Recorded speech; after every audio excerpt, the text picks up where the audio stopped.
My name is Marley. I'm Amanda. I'm Melissa. I'm Aaliyah. I'm Hilda. And I'm Mira.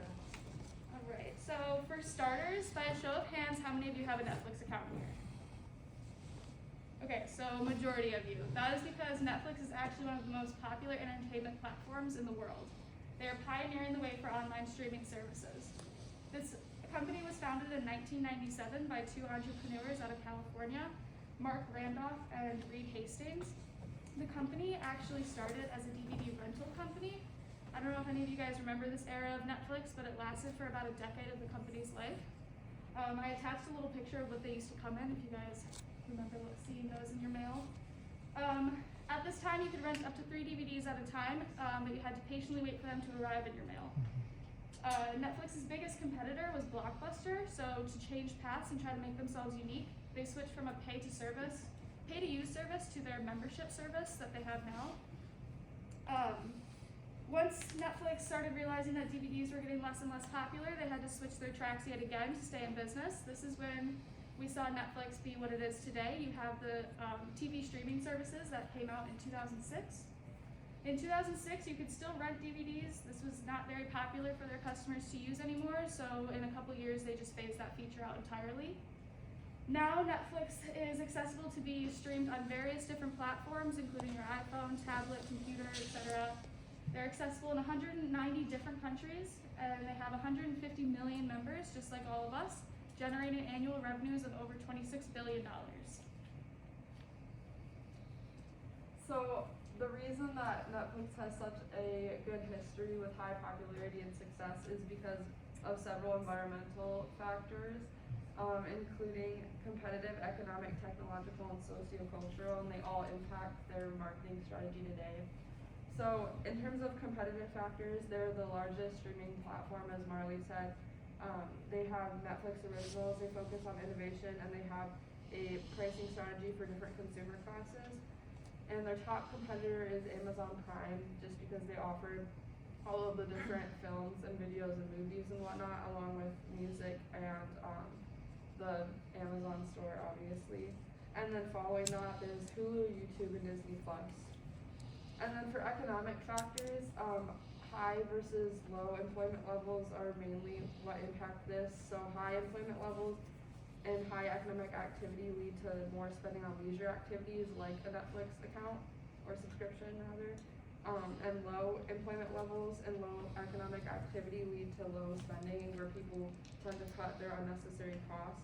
And this changed with the pandemic, but kind of not how people think it would, because like there's low employment levels, but more people are staying inside, so more people are trying to find something to do to spend time and starting a Netflix subscription. And in terms of technological factors, this is their main source of competitive advantage. It's like at the core of their business strategy. So this is kind of where they hold leverage above other companies. And they compete with gaming, social media, and online streaming. And in order to constantly keep up with this competition, they're constantly updating their technology to compete with this by investing large amounts annually to overcome the pressure. And for sociocultural factors, they have a global audience, and they cater to varying tastes and preferences among people to keep up with this by having different genres, age groups, languages, and regions. And this is why they have such a diverse set of customers globally. So Netflix has a saying called entertain the world, and by saying this, they do whatever your taste, no matter where you live, we give access to best in-class TV shows, movies, and documentaries. By doing this, Netflix has a machine learning base where they segment their customers based on their behavior and put them into groups of what TV shows or movies they would like. And while over in the United States, they are struggling right now with their US-based subscribers. Over in Australia, they're the #1 subscription video on demand service. So right now they're currently working on getting more movies and updating their marketing over in the US. And they recently just introduced a play something button, which if you go and click the play something button based on your behavior, they will play something for you that you would like based off of your behavior. And they have 221.8 million subscribers, and 89% of them are 18 to 24, with a large section being 25 to 39-year-olds. And the annual income of their subscribers is less than $50,000 a year. Thank you, Alyssa. I'll now be talking about the 4 Ps of Netflix, which are product, place, price, and promotion. So to start off, Netflix is a worldwide streaming website, and it's also intangible. It makes most of its profits from the subscription base, so a person can buy monthly passes in order to watch a multitude of movies and shows. The subscription also comes with many different features, like no advertisements, like on Hulu where you do get advertisements. It provides Netflix originals, and you can also subscribe and get like 4 or 5 family, like a family account that can have like 4 or 5 multiple streamers on it.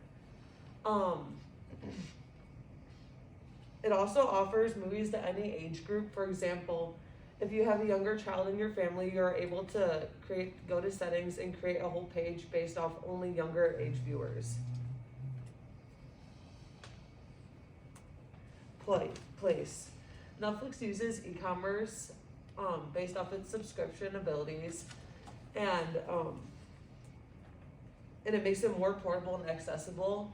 And you're able to download an app, therefore you can watch movies and shows on any device, such as tablets, movies, laptops.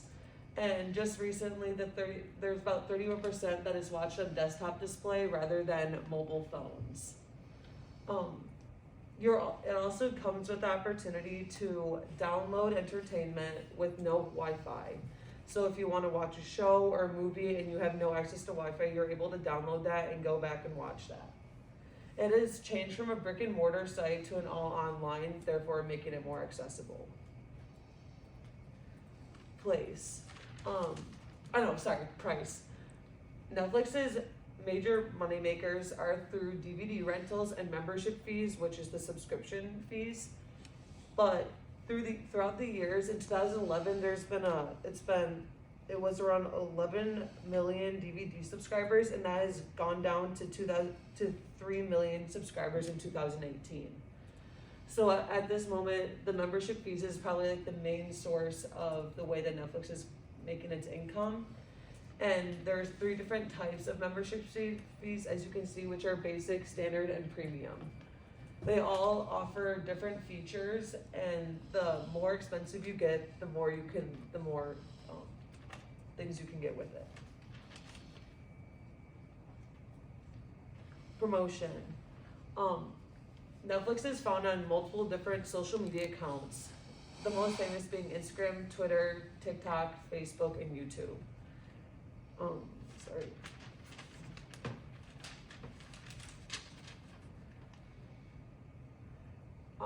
For one of the biggest influencers is through Netflix actors and actresses.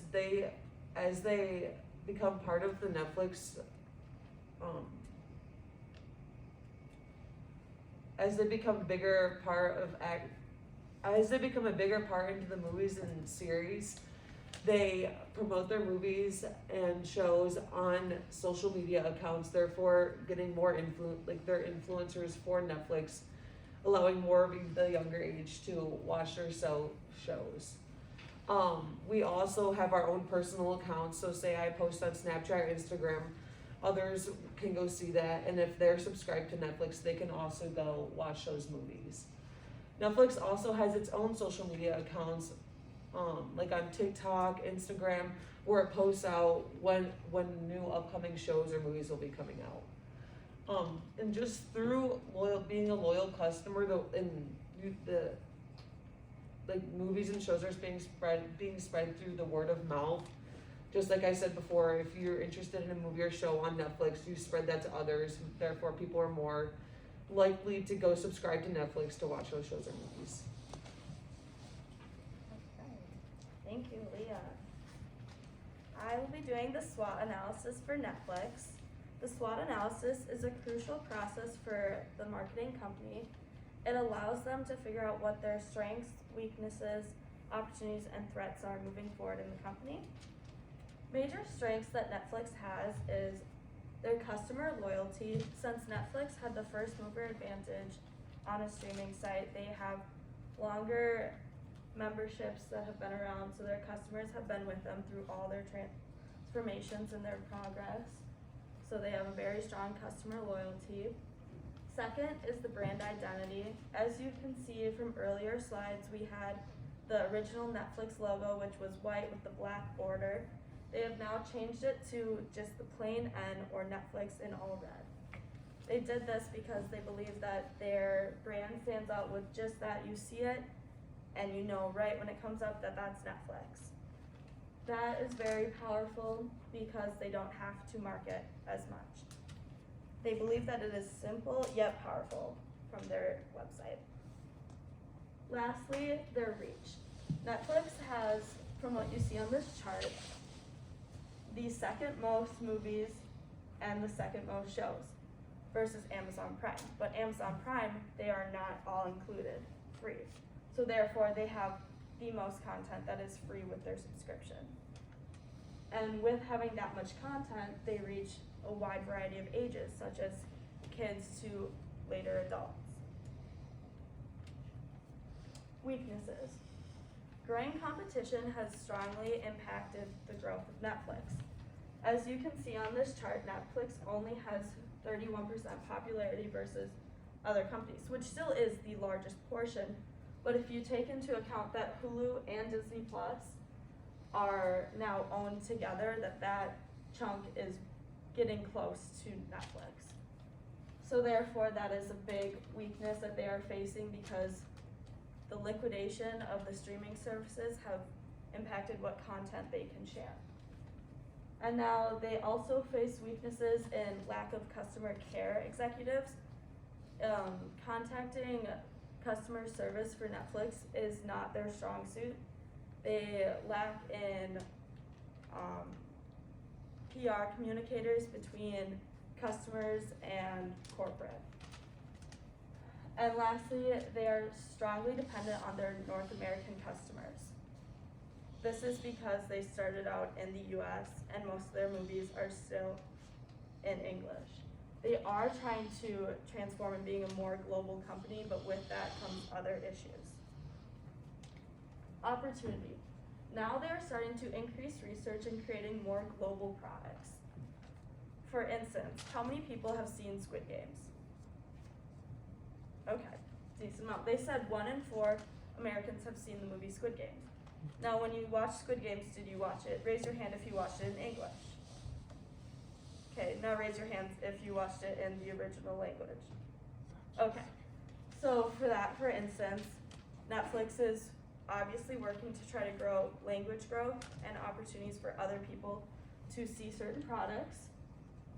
And they're still working towards finding the most successful way to do that. Secondly, they have introduced games on the Netflix account, so you can be more interactive with the app. And now threats. Netflix is struggling with content piracy, censorship of content, and competition, the 3 C's. For content piracy, they're having a hard time obviously keeping their content only on their account because everyone has phones now, they can take videos of things, they can download them, and they can share them with other people. Second is censorship of content. Being a global company, there are regional issues with sharing media. They can only produce certain products for certain areas. And what is allowed to be shown on TV in the US is different for other European countries, so the content is different. And lastly, the biggest threat that they're facing now is the other competition. I'm sure that you're all aware and familiar of the large number of streaming services that have begun to crop up more and more frequently. You can say Disney Plus, ESPN Plus, there was a Food Network Go at some point. Everybody was super interested in how lucrative streaming was proving itself to be. Netflix, I would argue, has a distinct first mover advantage. At this point, I would argue it is the name of streaming. It is one of the first people to ever do it, and it still throws a lot of weight around as a streamer. However, Since there are so many other companies that are getting into the streaming market, we have to analyze what gaps are still available in the streaming market based on what qualities and differences are so popular in differentiating streaming, and evaluate where we can fit in. We have chosen Hulu as our competitor to analyze, given that it is our longest standing and one of our largest competitors. So, what are the key differences between Netflix and Hulu? The first off is the number of titles. This is a very distinct one for a lot of people. Hulu offers just about 3,000 titles and focuses on TV shows and what's new and what's hit. They update frequently, and they focus on staying on top of what's trendy. Netflix offers significantly more. We're talking 5,000 titles over that. They focus more on movies, and I'm sure you all can relate to how slow it takes for them to bring out that next season, but it's usually pretty good when they do. On that original content, I would argue that this is a niche that Netflix pretty much already holds on to. You can think of so many original shows that they've made that have gotten pretty popular. Queen's Gambit, The Witcher, Stranger Things. Stranger Things I know was a popular one. I had to listen to so many people when I was in high school raving about Stranger Things. This is not a gap that we should let go of. This should be something that Netflix continues to capitalize on, knowing that they have the finances and the reputability to continue producing good shows. Now, Hulu offers a bundle subscription. They are owned by the Disney Corporation, so they offer a bundle subscription with Hulu, Disney Plus, and ESPN Plus. It's pretty expensive, but it is something that Netflix does not do. We don't really have that sort of partnership with anybody to offer anything like that. That is something unique that Hulu offers that we can't compete with. Now, subscription prices. Hulu offers itself as the cheaper alternative to Netflix. Its first subscription, my apologies, starts at $6.99 with advertisements. Its next tier up, while it advertises itself as ad-free, is not truly ad-free. There are still a number of shows that will present advertisements. Netflix's first subscription starts at $9.99 per month, and it will never show advertisements. That, I think, is a notable difference. And it gets more expensive from there, but it also offers more simultaneous streaming and a wider amount of content. So, you can see there's not a whole lot of very key differences. So Netflix cannot stagnate. We have to come up with something new to make ourselves interesting. What do we propose? Well, because there are so many few gaps, I covered a lot of the things that you would look at to try to choose a streaming service.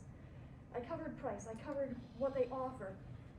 There's not a whole lot of ways to differentiate ourselves when it comes to those sort of things. So we need to create something entirely new. We have to step into a new gap. We have to create something that's entirely different from anything that any other streaming service has ever decided to offer its customers, to reaffirm our name as the streaming service. Are there any questions?